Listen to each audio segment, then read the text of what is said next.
Hello friends, तो कैसे हो आप सब। आई होप आप सब अच्छे होंगे। आज की इस वीडियो में हम एक बहुत ही कमाल के क्वेश्चन को सॉल्व करेंगे। तो ज़्यादा टाइम वेस्ट ना करते हुए चलिए आज का वीडियो शुरू करते हैं। दोस्तों, जैसा कि आप यहाँ पर ये डेटा देख सकते हैं, इसमें ऊपर कुछ नेम्स लिखे हैं और इसके नीचे कुछ नंबर्स लिखे हैं। ये नंबर कुछ भी हो सकते हैं। एग्जाम्पल के लिए मान लीजिए ये इनकी हर मंथ की सैलरी है। और यहाँ पर आप देख सकते हैं कि मैंने इन सभी नेम्स की एक ड्रॉप डाउन लिस्ट बना ली है। और मैं ये चाहता हूँ कि मैं यहाँ से जिस भी नेम को सिलेक्ट करूँ, यहाँ पर मुझे उस नेम के नीचे ये जितने भी नंबर्स हैं उनका सम होकर मिल जाए। आई होप आपको ये क्वेश्चन तो समझ आ गया होगा। तो चलिए इसका सॉल्यूशन देखते हैं। दोस्तों, सॉल्यूशन बताने से पहले मैं आपको फिर कहूंगा कि इसके एक से ज्यादा सॉल्यूशन हो सकते हैं। तो मैं तो आपको फिलहाल इसका एक सॉल्यूशन बता रहा हूँ। अगर आपके दिमाग में इसके अलावा और कोई सॉल्यूशन है तो आप उसे कमेंट सेक्शन में जरूर शेयर कीजिएगा। अब दोस्तों, क्योंकि ये VLOOKUP और HLOOKUP फंक्शंस की वीडियो है, तो इतना तो आपको आइडिया लग गया होगा कि यहाँ पर हमें VLOOKUP या HLOOKUP इनमें से ही कोई एक फंक्शन लगाना है। अब जैसा कि आप देख सकते हैं कि ये जो ड्रॉप डाउन में नेम है, ये हमें इस टेबल के फर्स्ट रो में मिलेंगे। तो इसलिए हम यहाँ पर HLOOKUP फंक्शन लगाएंगे। अब HLOOKUP फंक्शन लगाने से पहले मैं आपको इसके सॉल्यूशन का एक बेसिक आइडिया दे देता हूँ।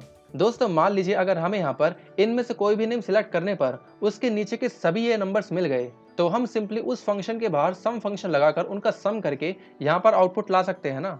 तो बस यही तरीका हम यहाँ पर अपनाएंगे। तो यहाँ पर मैं टाइप करता हूँ equals to HLOOKUP bracket, lookup value में इसी नोबिता को सिलेक्ट कीजिए, कॉमा, और टेबल एरे में इस पूरी टेबल को इस तरह से सिलेक्ट कीजिए और इसको फ्रीज कर दीजिए, कॉमा। अब यहाँ पर रो इंडेक्स नंबर में आपको ध्यान देना है कि मैं किस तरह से यहाँ पर रो नंबर लिखूंगा। दोस्तों, अगर आप यहाँ पर रो इंडेक्स नंबर में 2 टाइप करके रेंज लुकअप में 0 टाइप करते हैं फॉल्स के लिए, और जैसे ही आप यहाँ पर ब्रैकेट क्लोज करके एंटर करते हैं, तो आप देखेंगे कि आपको नोबिता वाले कॉलम से सेकंड रो से आंसर मिल चुका है। इसी तरह से अगर आप यहाँ पर 2 की जगह पर 3 टाइप करते हैं, तो आपको नोबिता वाले कॉलम से थर्ड रो से आंसर मिल जाएगा। आप देख सकते हैं कि यहाँ पर 4713 है और यहाँ पर भी हमको 4713 ही मिला है। लेकिन इस तरह से सिर्फ एक वैल्यू लाकर हमें इसका कोई फायदा नहीं मिलेगा। अब क्योंकि हमें इन सभी वैल्यूज का सम चाहिए, तो यहाँ पर भी हमको ये सभी वैल्यूज चाहिए होंगी, तभी तो हम इनका सम कर पाएंगे। लेकिन दोस्तों, VLOOKUP या HLOOKUP फंक्शन तो आपको सिर्फ एक आउटपुट देता है, लेकिन हमें यहाँ पर सम करने के लिए इतने सारे आउटपुट चाहिए।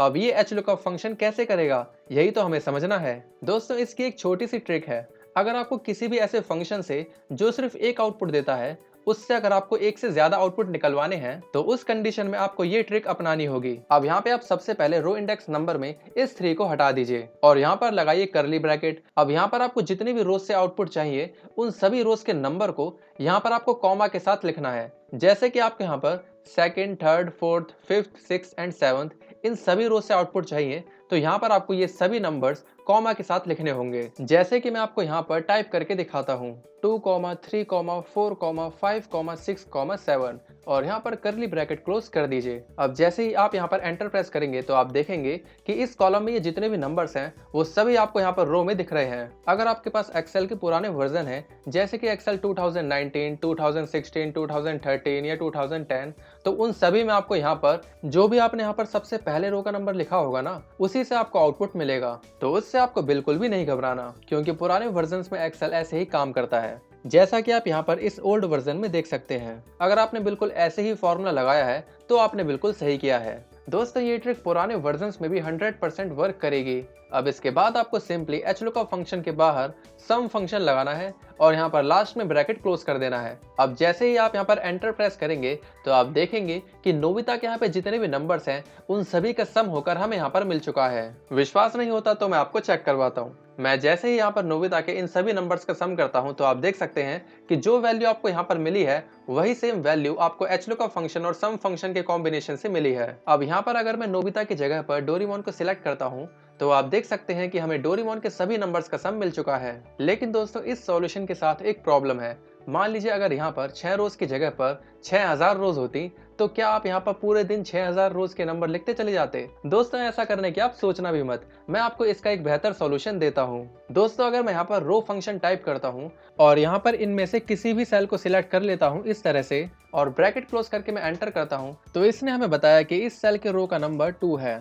इसी तरह से अगर मैं यहाँ पर रो फंक्शन में इसको हटाकर इस वाले सेल को सिलेक्ट करता हूँ, तो इसने हमें बता दिया कि ये सेल थर्ड रो में है। लेकिन अगर मैं इसको भी हटाकर यहाँ पर एक साथ इतने सारे सेल्स को सिलेक्ट करता हूं, तो देखिए क्या होगा। अब मैं जैसे यहाँ पर एंटर प्रेस करूंगा, तो आप देख सकते हैं कि इसने हमें एक साथ उन सभी सेल्स के रो नंबर बता दिए। पुराने वर्जन्स में ऐसा करोगे तो आपको सिर्फ सबसे ऊपर वाली रो का ही नंबर देखने को मिलेगा, जैसा कि आप यहाँ पर इस ओल्ड वर्जन में देख सकते हैं। जैसा कि आप देख सकते हैं कि रो फंक्शन ने कुछ रोज को सिलेक्ट करते ही उनके रो नंबर हमें ऑटोमेटिक निकाल के दे दिए। तो अब मुझे लगता है आपको समझ आ गया होगा कि अब हमें एचलूकअप फंक्शन के अंदर मैन्युअली वो सभी नंबर टाइप करने की जरूरत नहीं है, बल्कि बिल्कुल वही काम रो फंक्शन हमें करके देगा। तो मैं यहाँ पर इसी फॉर्मूला में एडिट करता हूँ और एचलूकअप फंक्शन के अंदर से रो इंडेक्स नंबर में इन सभी नंबर्स को यहाँ से हटा देता हूँ इस तरह से। और यहाँ पर मैं टाइप करता हूँ रो ब्रैकेट। अब क्योंकि हमें यहाँ पर कोई 2-4 रोज से आउटपुट नहीं चाहिए, बल्कि हमको यहाँ पर हजारों रोज में से आउटपुट चाहिए। अब क्योंकि मुझे नहीं पता कि यहाँ पर कितनी रोज हो सकती है,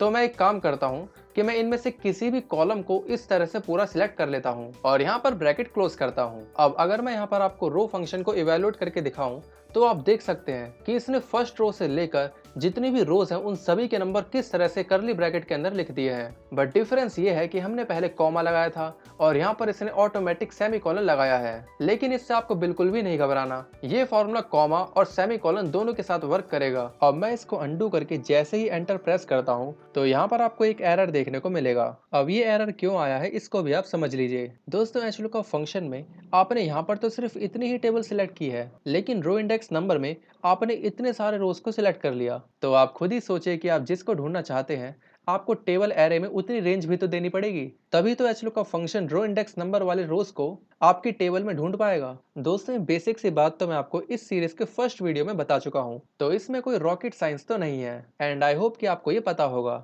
तो बस आपने यहाँ पर ये रो इंडेक्स नंबर में जितने रोज दिए हैं बस आपको उतने ही रोज के टेबल को यहाँ पर सिलेक्ट करना होगा। इसीलिए मैं इस टेबल के साथ साथ नीचे की जितनी भी रोज हैं उनको भी एक ही बार में सिलेक्ट कर लेता हूं इस तरह से, और इसको मैं F4 की से फ्रीज कर देता हूं। अब जैसे ही मैं यहां पर एंटर की प्रेस करूंगा तो आप देख सकते हैं कि हमें यहां पर आउटपुट मिल चुका है।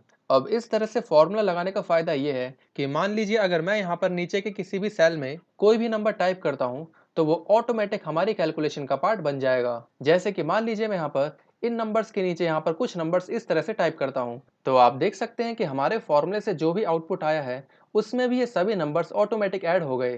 तो इस तरह से आपका डेटा चाहे कितना भी बड़ा हो, ये ट्रिक उस हर तरह के डेटा में वर्क करेगी। और अगर आपके पास एक्सेल के पुराने वर्जन्स हैं तो उसमें आपको यहाँ पर एंटर की जगह पर simply control plus shift plus enter press करना है और आपका ये फॉर्मूला बिल्कुल परफेक्टली वर्क करेगा। एक बात और, आप यहाँ पर सम फंक्शन की जगह पर सम प्रोडक्ट फंक्शन भी लगा सकते हैं, तब भी ये फॉर्मूला परफेक्टली वर्क करेगा।